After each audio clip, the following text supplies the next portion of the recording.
Chers amis, pendant cette pandémie de Covid-19, on parle beaucoup de ce qui est essentiel. Services essentiels, travailleurs essentiels.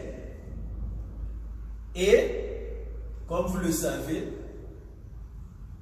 l'Église n'est pas dans beaucoup d'endroits considérée comme étant essentielle, ou du moins, ce que l'Église offre n'est pas considéré comme essentiel.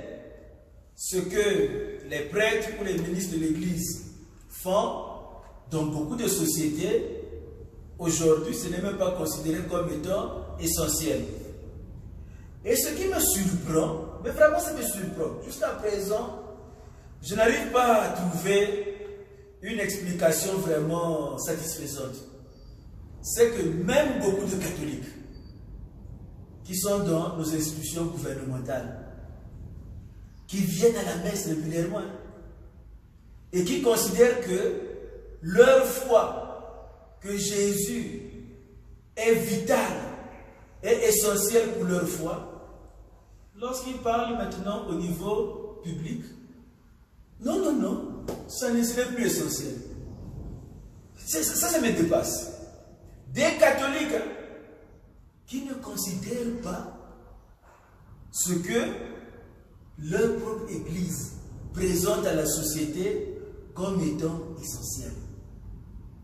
Et même aussi, beaucoup de chrétiens, même nous-mêmes aussi qui sommes dans des positions de responsabilité dans l'Église, nous nous comportons aussi comme si, en réalité, ce que nous avons à offrir au monde n'est pas si essentiel que ça peut attendre. Aujourd'hui, dans l'Évangile, Jésus nous dit qu'il est le pain de la vie, le pain descendu du ciel. Donc, pour reprendre le langage d'aujourd'hui, on dirait que c'est lui le pain essentiel. C'est lui le pain vital. Ça, c'est Jésus. Il dit, vos ancêtres, au désert, ils ont mangé la manne et ils sont morts. Mais, celui qui mange le pain de la vie, il a la vie. Il a la vie éternelle. Plus tard, peut-être des siècles ou des décennies plus tard, quand quelqu'un viendra, il va prêcher. Il va dire pendant le coronavirus, pendant la pandémie, il dit, vos grands-parents, ils ont mangé du riz, ils ont mangé du manioc, ils ont mangé des patates, ils sont tous morts. Mais, qui a le Christ, a la vie en lui où on est. Les amis, dans ce monde-là, ce que Jésus est en train de nous faire comprendre, il n'y a pas que la nourriture physique. Il n'y a pas que la nourriture matérielle. Il n'y a pas que les choses matérielles. On peut manger tous les fruits, toutes les sauces et tous les repas et puis tout ce qu'il faut pour rester en vie. On peut ne pas être contaminé du virus. Et les amis, il y a quelque chose de plus fondamental dans la personne humaine. Si tu n'as pas de raison de vivre, cela va t'amener où? Il y a beaucoup de gens qui n'ont pas de coronavirus. Il y a beaucoup de gens qui n'ont aucune maladie physique. Mais au niveau mental, ces gens-là sont vraiment malades. Au niveau psychologique et spirituel, ces gens-là ne se portent pas bien. Et Jésus nous dit, voilà, je suis venu pour que le monde ait la vie, et la vie en abondance. Le pain de la vie, c'est moi. Croyez en moi. Et donc l'Église n'a pas autre chose à offrir au monde que Jésus. L'Église n'a pas des tas de choses à offrir, c'est le Christ. Évidemment, avec tout ce que cela implique. Donc le seul service que l'Église rend au monde, c'est de pouvoir annoncer au monde et lui présenter et de permettre au monde de pouvoir faire la rencontre avec le Christ, qui est le pain de la vie, qui est le pain essentiel. Et donc, cela aussi doit interroger notre foi. Parce que pendant cette pandémie, on découvre vraiment qu'est-ce que les gens considèrent comme essentiel et qu'est-ce qu'ils faisaient semblant de considérer comme essentiel alors qu'en réalité, c'était secondaire pour eux. C'était pas essentiel. Aujourd'hui aussi, on voit dans notre première lecture comment est-ce que lorsque l'Esprit du Christ ressuscité est en nous, on reproduit en nous la vie du Christ. Comme disait Saint Paul aux Galates, je vis, mais ce n'est pas moi qui vis, c'est le Christ qui vit en moi. Le Christ qui vit en moi, c'est ce qu'on voit très clairement avec notre ami Étienne. Hier, nous avons entendu dans la première lecture comment est-ce qu'il a été faussement accusé. Ça nous rappelle exactement ce qui est arrivé avec Jésus.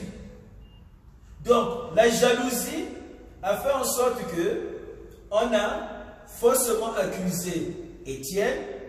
Et quand vous lisez le récit du martyre d'Étienne, vous trouvez plusieurs points communs avec Jésus, y compris au moment de mourir. Dans le refrain du psaume responsorial, nous avons pris « En tes mains, Seigneur, je remets mon esprit ». C'est cette phrase-là que Jésus avait aussi utilisée dans la croix, en remettant son esprit au Père. « Père, en tes mains, je remets mon esprit ». Maintenant, Étienne, qu'est-ce qu'il dit? « Seigneur Jésus, en tes mains, je remets mon esprit ». Donc, Jésus a remis son esprit dans les mains du Père. Étienne remet son esprit dans les mains du Seigneur Jésus. Il n'y a pas de compétition au ciel. Pour dire, oh, le Père va dire, mais il n'a pas remis en mes mains, il a mis en tes mains. Jésus est Seigneur, il est Dieu. Et donc, ce que Étienne fait, c'est la même attitude que le psalmiste. Il remet son esprit dans les mains du Seigneur. Seigneur Jésus-Christ, en tes mains, je remets mon esprit. Ça, c'est Étienne. L'abandon à Dieu dans la souffrance. Mais aussi avant de mourir. Quand Jésus était crucifié, qu'est-ce qu'il avait dit? Père, pardonne-leur car ils ne savent pas ce qu'ils font. Et là, nous voyons que Étienne, avant de s'endormir dans la mort, il prie le Seigneur pour que ce péché ne leur soit pas compté. Donc, il a aussi fait preuve de la miséricorde divine envers ses bourreaux. Il a prié pour ceux qui lui faisaient du mal. Et vous voyez que ça, c'est un enseignement profond pour montrer que en Étienne, on voit le Seigneur Jésus lui-même, rempli d'Esprit Saint, à travers qui s'accomplissaient beaucoup de miracles, mais aussi la souffrance et la mort. Maintenant, si nous avons compris ça, chers amis, ça veut dire ceci. Être croyant, être disciple de Jésus, n'a jamais voulu dire que tu n'auras pas de problème. N'a jamais voulu dire que tu n'auras pas de difficultés. N'a jamais voulu dire que parce que tu as reçu l'onction du Saint-Esprit et qu'à travers toi, Dieu accomplit des miracles. Ça ne veut pas dire que tu ne feras pas l'expérience de la persécution et voire même de la mort physique. Vous voyez, nous devons savoir qui est-ce que nous suivons. Quand tu te déclares chrétien, qui est-ce que tu suis?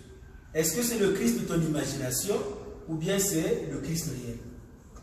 Mais nous avons une garantie et nous avons une assurance à 100% que de même que Jésus a remporté la victoire, si nous marchons à la suite de Jésus, avec les hauts et les bas, nous aussi, nous sommes assurés de la victoire. Voilà pourquoi Étienne était un saint. Et ceux qui le persécutaient ne le sont pas. Donc, chers amis, nous allons demander à l'Esprit Saint de pouvoir nous donner le courage de continuer à rendre témoignage au Seigneur Jésus, mort et ressuscité, et malgré les persécutions que nous subissons, de pouvoir faire comme Étienne, remettre tout quelque chose dans les mains du Seigneur et prier pour nos ennemis. Amen. Amen.